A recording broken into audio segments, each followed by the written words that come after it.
And now, Equilla Marie Walker. Hi, my name is Equilla Marie Walker, and I'll be your storyteller for this evening. So, the only thing that I want you to do is sit back, relax, and enjoy. And I hope you're inspired by the story I'll bring to you today. So, let me start off by telling you I am the mother of four beautiful children. But let me tell you the truth, sometimes I just get a little tired.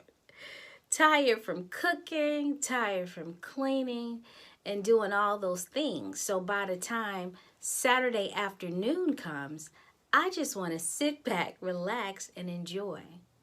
But this one Saturday afternoon, my 6 year old son comes to me and says, Mommy, will you play a game with me? And I'm thinking, oh, I'm so tired. I just want to go lay down, go watch some Netflix or something. And so I said, you know what? No, not this time, baby. And so I go off, but he looks a little sad.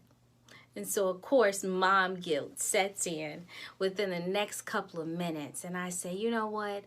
I can play a game for 5 minutes, 10 minutes, or 15 minutes with my son.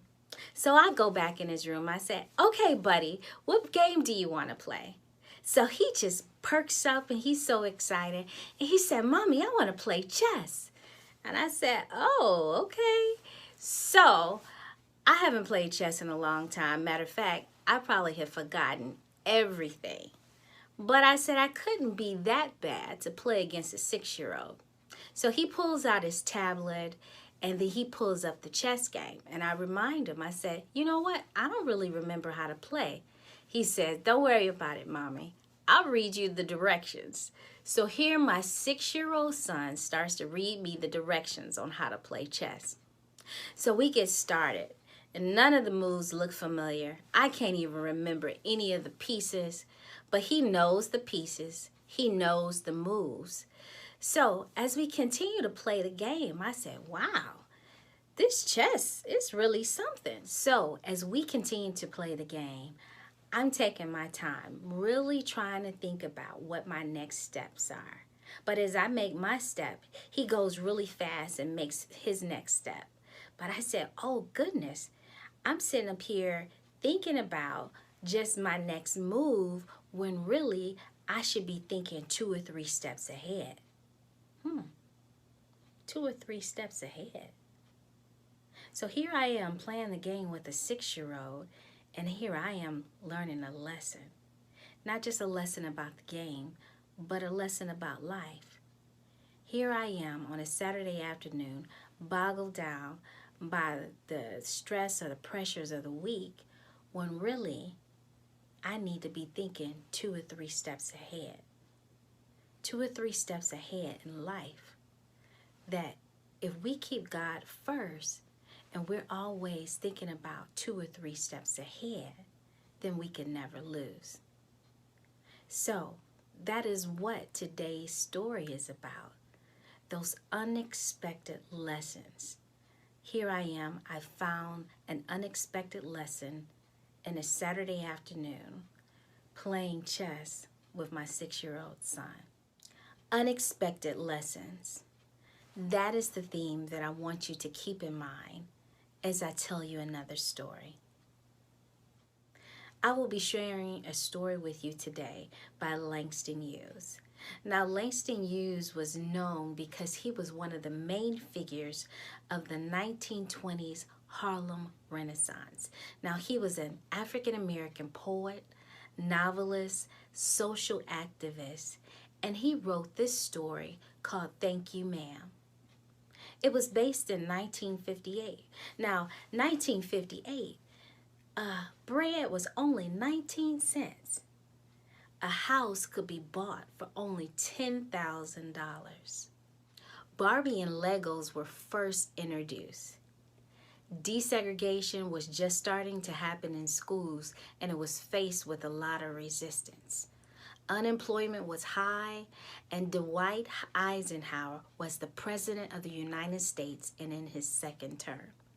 But most importantly, the hottest ticket in town was Elvis Presley and his popular hit, Blue Suede Shoes.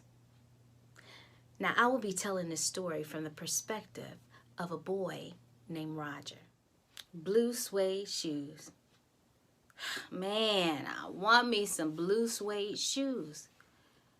Elvis Presley, all he talking about on the radio was blue suede shoes, blue suede shoes. Now, I know if I got some blue suede shoes, all the girls will like me like they do Elvis. And the boys, they gonna want to be me if they see my shoes on my feet. So I need to get me some blue suede shoes. It's 11 o'clock at night, and I know that somebody around here got some money. If I steal somebody's wallet or purse, I know I'll be able to get those shoes. There's somebody right now. Man, she pretty big though. That's a large lady. Well, I gotta get the shoes somehow. I can't be scared. She got a big purse too. It looked like it's a whole bunch of stuff in that purse, so I know it's some money. If it's 11 o'clock at night, she must be coming home from work. So she might even have got paid today. So that's my best bet. So I think I'm gonna steal her purse. All right, here I go. So I run as fast as I can. Fast as I can. Next thing I know, I grab the lady's purse. I feel her strap break. But instead of me going down the street, I fall flat on my butt. I can't believe it. But the next thing I know, she kicks me in my butt on the ground. Then she picks me up and starts shaking me so hard that I can feel my teeth rattle. Then she turns around and looks at me and says, "You ought to be ashamed of yourself trying to steal my purse." And all I could do was say, "Yes'm." "What was you aiming to do?" "I wasn't aiming to do nothing, ma'am. I wasn't aiming to steal your purse." And she says, "You a lie. You are a lie." And all I could think about is, I needed to get out of here. "You pick up my purse right now. Pick up my purse." So she, without letting me go, makes me pick up her purse. But I'm still trying to think about a way to get away. Then she says to me, "If I let you go, are you going to run?" Being so scared, all I could do was say yes. Yes, I'm going to run as fast as I can as soon as she lets me go. And she says, "Great, I'm not going to let you go then." And all I could do was think about getting away. What is she going to do? Is she going to turn me into the police? What is she going to do? But then the next thing she says, "You need to wash your face." My face? You ain't got nobody at home to tell you to wash your face, boy? "No, ma'am, I don't." "I need to be your mama," she says. "If I was your mama, I'd be able to teach you right from wrong." "No, ma'am, I don't have anybody at home to teach me. Nobody at home to tell me to wash my face." Well, I guess I look so frail and so skinny. The next thing she said to come out of her mouth was, "Boy, are you hungry?" Even though I said, "No, ma'am." I just needed to get away. I needed to get away because I did not want to go to jail. And she says, "Well, come on." And she turns around and she puts me in a half Nelson. And she starts to drag me down the street. I didn't know where she was taking me. The next thing she says is, "My name is Lucille Bates Washington Jones, and you will never forget this name, because I'm going to be the one to teach you right from wrong." And she's dragging me down the street. We end up in front of a building with a door. and I could only assume it was her house, but I didn't know what she was trying to do. She drags me up the stairs, not letting go, and she drags me down a long hallway, and I hear different voices coming out of different rooms, and then she puts me down in the chair and puts her purse right next to me. And she says, "Boy, you go over to that sink and go wash your face. Let that water run now and let it get hot, but you go and wash your face." And she starts to take off her coat and her hat. I turn on the faucet to let the water run. Then I hear her say, "Boy, what's your name?" "Roger." "What you gonna do, ma'am? You gonna take me to jail?" "Huh," she says, "not with your face looking like that." I finish washing my face, and I see her sitting across the room on the daybed. I look at her, then I look at the door, and I could make a mad dash for it. But then she begins to talk and says, "Boy, all I was trying to do was get home after work to get me something to eat. Then here you go trying to take my purse. I was young once. I understand how it is. I think you're hungry. Ain't nobody at home to give you a meal. Because if you weren't hungry, why would you try to take my purse?" I said, "Ma'am, all I wanted was some blue suede shoes, and I ain't have any money to get any." "Boy, is that all you wanted was some blue suede shoes?" If you wanted some blue suede shoes, all you had to do was ask. All you had to do was ask if you needed some money for some blue suede shoes. You ain't have to go stealing nobody's pocketbook to try and do that. God knows I have done things that I've regretted in my past, and I ain't gonna tell you what they are either.